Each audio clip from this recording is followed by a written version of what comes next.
പൂജയൊക്കെ ചെയ്യുന്ന ആളല്ലേ? വീട്ടിൽ അങ്ങനെ എന്തെങ്കിലും പൂജ മോശമായിട്ടുള്ള പൂജകൾ അങ്ങനെ എന്തെങ്കിലും ഉണ്ടാവാറുണ്ടോ? മോശമായിട്ടല്ല. ബുധനാഴ്ച ഭഗവത് സേവ എന്നൊക്കെ പറഞ്ഞുകൊണ്ട് ചെയ്യും. അതിങ്ങനെ ഓരോരുത്തർ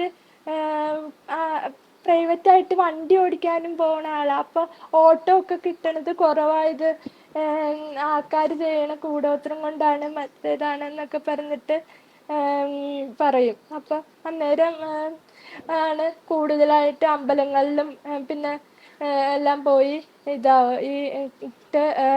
ഇതാവുകയാണ്, പൂജ വയ്ക്കലും ഇതൊക്കെയാണ്. അപ്പം ഞാൻ പറയും ആ പൈസയൊക്കെ ഉണ്ടെങ്കിൽ എടുത്ത് വെച്ചാൽ പോരെന്ന് പറയും. വെറുതെ വിശ്വാസം വേണം, കുറച്ച് പോരെന്ന് ചോദിച്ചു ഞാൻ. പക്ഷെ അവർ കേൾക്കില്ല അതൊന്നും. ഈ ഇപ്പൊ എന്താ അവസാനം സംഭവിച്ചത് എന്താ ശരിക്കും?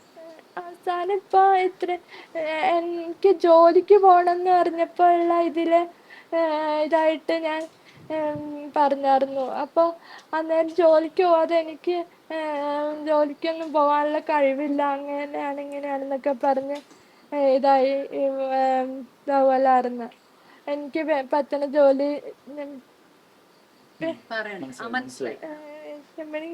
ഉള്ളതാണ് പറയും.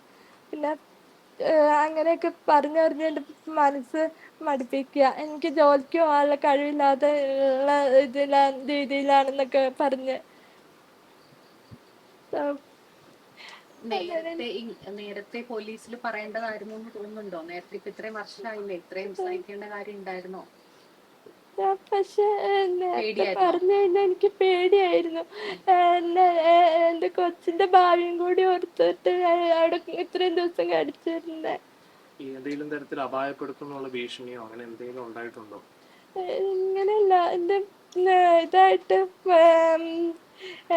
കൊച്ചിന് ഇതൊക്കെ ഓർത്ത് അപായപ്പെടുത്തുന്നല്ല, തല്ലിക്കൊന്ന് ഇതാക്കുന്നൊക്കെ പറയും എന്നെ ഇടയ്ക്കിടയ്ക്ക്. കൊച്ചിന് 10-12 വയസ്സ് വരെ എന്നെ ആവശ്യമുള്ളൂ, അത് കഴിഞ്ഞ ആവശ്യം ഉണ്ടാവില്ല, അന്നേരം തല്ലിക്കൊല്ലുകയൊക്കെ ചെയ്യുമെന്ന് പറഞ്ഞു. അച്ഛനൊക്കെ വന്ന് അന്ന് വൈകുന്നേരം എന്നെ തല്ലിക്കൊല്ലുന്നൊക്കെ, വൈകുന്നേരം തല്ലിക്കൊന്ന് കിണറ്റിലിട്ട് ആരും ചോദിക്കാനില്ല എന്നൊക്കെ പറഞ്ഞുകൊണ്ട് ഇതാവുമായിരുന്നു, പറയുമായിരുന്നു. ആർക്കെങ്കിലും അറിയായിരുന്നോ? ആരോടെങ്കിലും പറഞ്ഞിരുന്നോ? തൊട്ടടുത്ത വീട്ടിലെ അയൽവക്കക്കാരോ കൗൺസിലർ അങ്ങനെ തൊട്ടടുത്ത വീട്ടിലെ ആൾക്കാർക്ക് അറിയാം. അവര് ഇതായിട്ട് പറഞ്ഞതാ അവരുടെ അടുത്ത്. അപ്പം അവർ പറഞ്ഞു ഇങ്ങനെ കൗൺസിലിങ്ങിനൊക്കെ പോവാനൊക്കെ പറഞ്ഞ് ഇതായി. പക്ഷെ പുള്ളിക്കാരന് അതൊന്നും താല്പര്യമില്ല. അതുകൂടാതെ ഈ മയക്കുമരുന്നിൻ്റെ ഒക്കെ ഇതുള്ള ഒരാളുണ്ട്, അതിൻ്റെ ട്രസ്റ്റ് നടത്തുന്ന ഒരാൾ അടുത്തുണ്ട്. അയാളും പറഞ്ഞു ഇതേപോലെ അവരുടെ സിസ്റ്റർമാർ ഒരാളുണ്ട്, അപ്പം അതിൻ്റെ ഇതിന് കൗൺസിലിങ്ങിന് 2 ആളെയും കൂടി ചെല്ലാൻ പറഞ്ഞു. അപ്പം അതിനും സമ്മതിച്ചില്ല. ഒന്നിനും കൗൺസിലിങ്ങിന് ഒന്നിനും പോകണ്ട, അതൊന്നും മാറിക്കോളും എന്നൊക്കെ പറഞ്ഞ് തന്നെത്താനെ മാറുമെന്നും പറഞ്ഞ് അമ്പലങ്ങളിലും മറ്റുമൊക്കെ പോയി നടക്കുമായിരുന്നു, പ്രാർത്ഥിച്ചോണ്ട് വരുന്ന അതിന്നും പറഞ്ഞു. നിലവിൽ ഈ പരാതി കൊടുത്തതിന് ശേഷം ഈ ഭർത്താവ് ഏതെങ്കിലും തരത്തില് ബന്ധപ്പെടുകയോ വിളിക്കുകയോ അല്ലെങ്കിൽ ഭീഷണിപ്പെടുത്തുകയോ ചെയ്തോ? ഇല്ല, പരാതി കൊടുത്ത് പിന്നെ വിളിച്ചിട്ടില്ല. ഒരു പ്രാവശ്യം അനിയൻ്റെ ഫോണിട്ട് വിളിച്ചായിരുന്നു. ഞങ്ങള് ഇതുവരെ പോലീസ് സ്റ്റേഷനിലേക്ക് പോണവരെയൊന്നും വിളിച്ചിട്ടുണ്ടായിരുന്നില്ലായിരുന്നു അതുവരെ. പിന്നെ എങ്ങോട്ടും വിളിച്ചിട്ടില്ല. ഫോൺ എടുത്ത് 2 സ്വിച്ച് ഓഫ് ആയിരുന്നു. ഞങ്ങൾ കഴിഞ്ഞ തിങ്കളാഴ്ച അവിടെ പോലീസുകാർക്ക് വീട് കാണിച്ചു കൊടുക്കണം എന്ന് പറഞ്ഞു. അപ്പം തിങ്കളാഴ്ച വീട് കാണിച്ചു കൊടുക്കാൻ ചെല്ലാൻ പറഞ്ഞ് അവിടെ ഞാനും അമ്മയും അച്ഛനും അനിയനും ഒക്കെ കൂടിയാണ് പോയേ.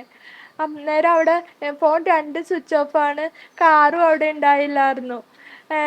വീടെല്ലാം പൂട്ടിയിട്ട് എല്ലാ ജനലും വാതിലൊക്കെ പൂട്ടിയിട്ടിട്ട് പോയേക്കുമായിരുന്നു.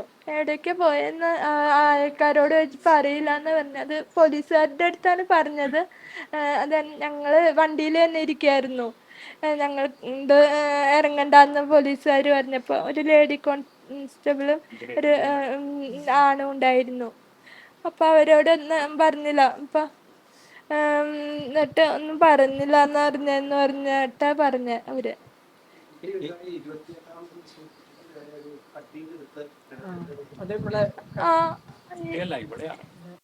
28ാമത്തെ ദിവസം കഴിഞ്ഞാൽ ഞങ്ങൾക്ക് അടുക്കളയിലേക്കൊക്കെ കയറാൻ പാടുള്ളൂ എന്നുള്ള ഇതുണ്ട്. അപ്പം അത് ഞാൻ വേണ്ടിയിട്ട് അടുക്കളയിലേക്ക് വരാൻ പറഞ്ഞ് ഇങ്ങനെ പിടിച്ച് വലിക്കുകയൊക്കെ ചെയ്തായിരുന്നു താഴത്തേക്ക്.